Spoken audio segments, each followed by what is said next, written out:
We mentioned before the break that sweeping asylum restrictions go into effect tomorrow.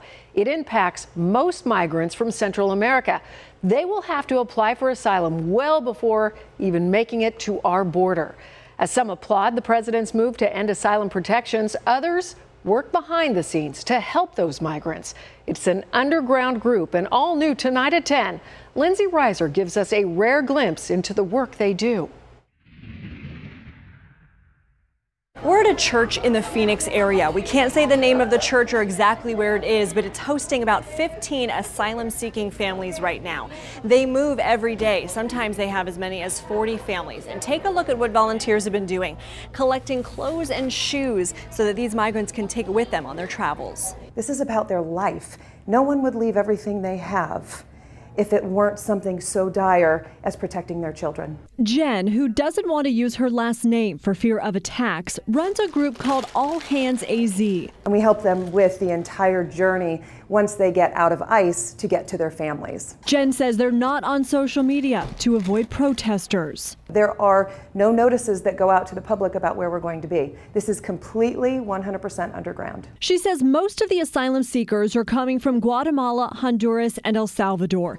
Now that the president is proposing that migrants seek asylum from any country they cross on their way to the U.S., she worries their work will be for naught. It's scary for all of us to think that they're going to be stuck, not in a, potentially not in a safe space.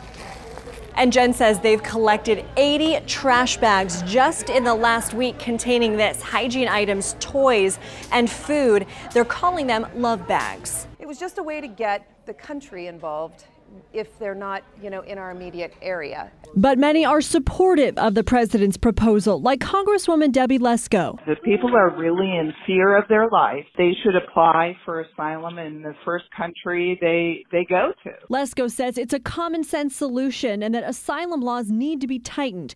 State Representative Mark Fincham agrees and also says he blames Congress for inaction. I would expect that they would actually be doing something about this problem, instead of getting their face in front of a camera and telling everybody how bad the world is. Well, then fix it. That's what we're paying you to do. I agree. Congress needs to fix the loopholes, especially the asylum loopholes. And I'm actually introducing legislation that would do just that. Lesko says her bill would increase the so-called credible fear threshold for asylum seekers.